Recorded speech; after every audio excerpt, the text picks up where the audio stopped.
Yeah, he won't play tomorrow. So of course, but he's doing well. He's at home, and recovery is well. So fortunately,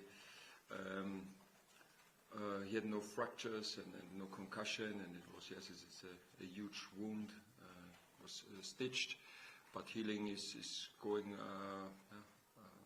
like we expected and we hoped. And he will go with us next week to Marbella, training individually, and let's say if everything goes how we expected and how we wished, then he should be available for the Fulham game.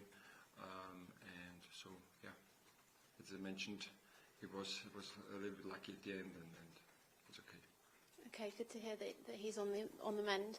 So the Football Association this week saying that they are looking to increase the sanction on Liam Roberts, saying that 3 games isn't strong enough. I just wonder, what's your reaction to that? Do you support the FA in that movement?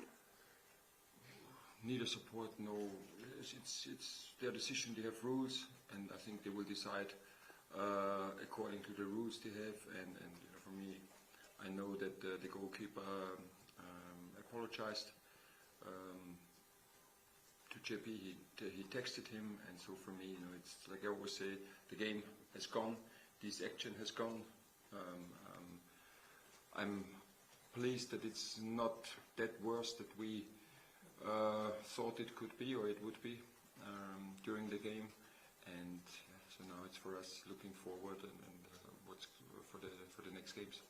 Yeah, I mean, it's nice that he reached out, because it does seem that from a Millwall point of view, it's been tough for him as well. I understand he's had quite a lot of online abuse following the incidents. It was just pretty unpleasant all round. I think I responded to, I was asked months ago about abuse. I think it was Kai Havertz after his missed penalty, and I always, there's no space for abusing somebody, and he knows that he made a mistake in how he decided during the game, how he decided to make this action.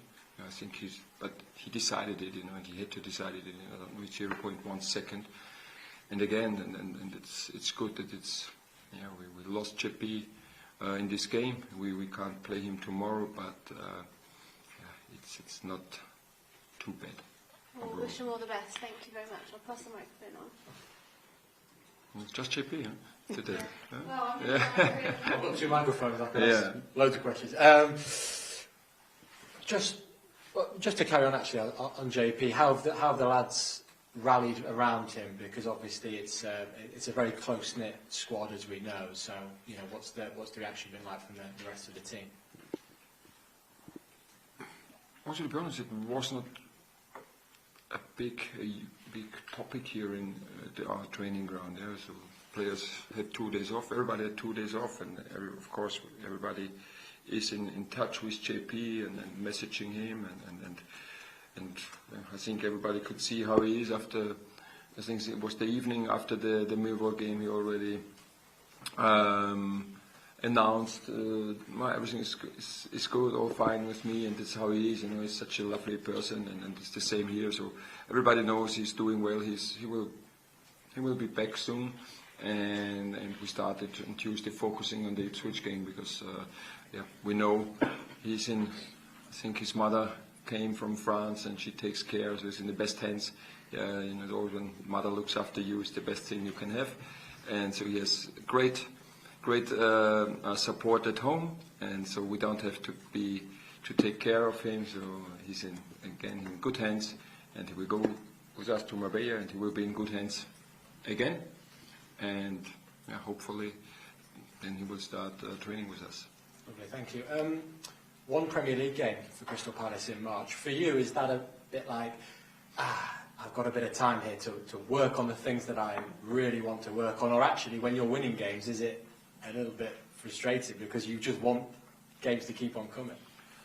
No, I don't think about it like this, because I can't influence it. We know this for several weeks now that we can't play Newcastle, and it's the same. I think we can't.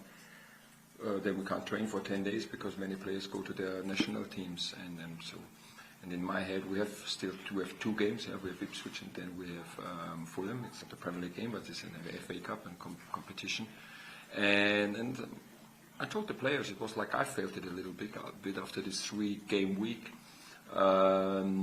3 wins, and then with all the emotions in the Millwall game, it was the game, the result, the injury, and then 2 days off, it felt like a little bit for everyone, me as well. And then when we started on Tuesday at the place, now it's important for us to find the focus, and it's not it's then somewhere we don't have games from any. No, we have Ipswich tomorrow, and we need to perform on our best to beat them. Yeah? And this is, and really what the players showed this week in training gives me a lot of confidence that they will be ready tomorrow for this game. And you know Ipswich, they are fighting for survival in the Premier League. They know we need some points. The games get less and less. So and this we will face a very good Ipswich team, very aggressive, well organized, and we could see it there. Yeah? It was a game which JP decided it was one situation, and I expect they did very well. I watched them at Man United. You know, they conceded 3 goals after set plays, but you know, they did really well.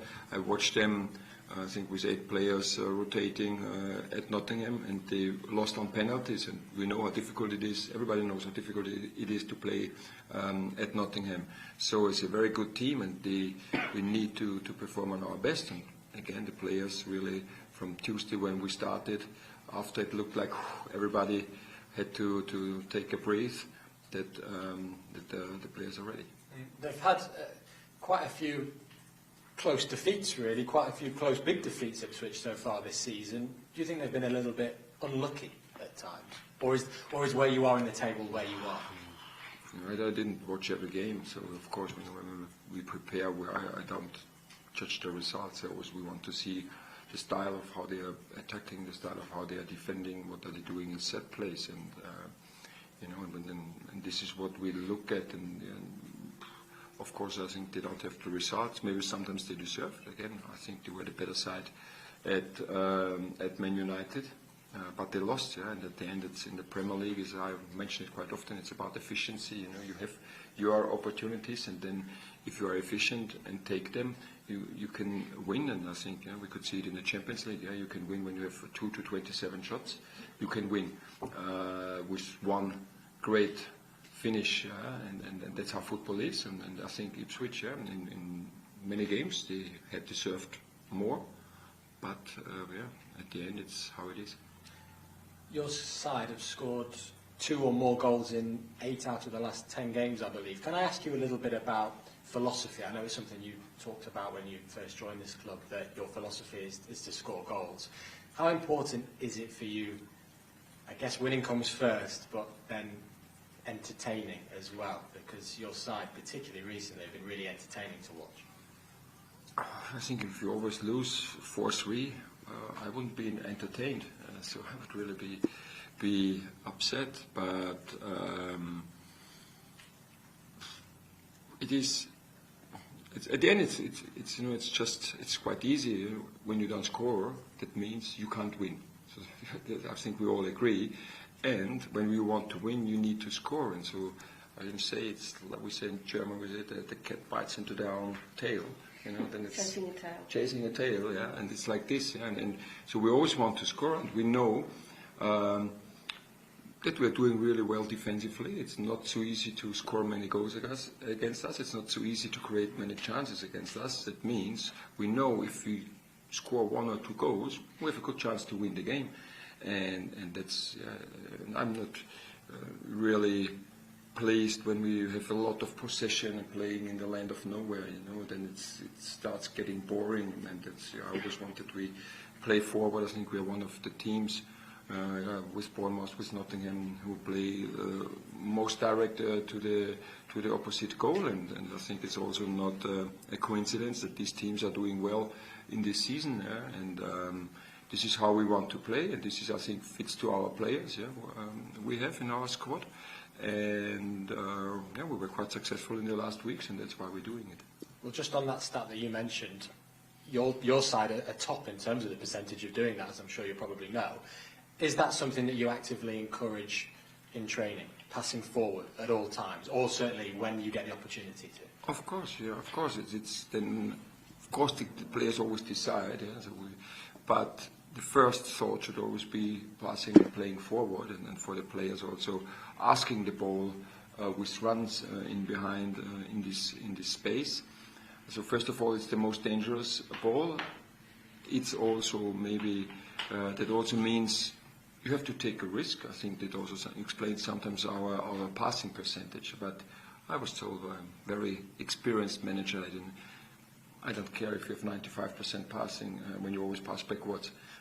So because that's easy, I can do it with 50. So yeah, but the quality of passing is do you find do you threaten the defense? Yeah, and then you have to take risk, and it's also important. Yes, to take risk, but also not too much risks. You know, and that's the players are doing better and better in this. And but yes, we want the players to find the players who can score goals. Can I ask who the manager was that told you that? I think that it didn't. Ernst Happel. It was one of his principals. He's the most successful Austrian manager. He doesn't live anymore, but he won twice the Champions League, the old format, you know, with Hamburg and Feyenoord. And yeah, so I think this was 40 years ago. Just finally, you've received your first Premier League Manager of the Month nomination. Many congratulations for that. JP nominated as Player of the Month, Daniel Munoz for Goal of the Month as well. It could be a nice month in terms of awards for Crystal Palace. I don't care. I don't think I told you, my medal from winning the Europa League is somewhere next to my bed. I haven't seen it for since I got it there, so I don't care. It's you know, everything we achieve as a team, and as a manager, you are nothing without your players, you know, because I told it, I can have ideas, I can ask them to do. If they don't do, it's useless. So everything I achieve as a person, I have to give 100% of this to the players. It's their credit, because if they wouldn't perform like this, if they don't play like they're playing, if they don't score all these goals, if they don't play entertain, if they don't win games, yeah, it's nothing for me. So that's why I never care about personal awards, because everything is about the team, everything is about Crystal Palace, and so I'm more pleased for JP and for Danny, but for me personally, I heard it, and we'll see what happens. Thank you.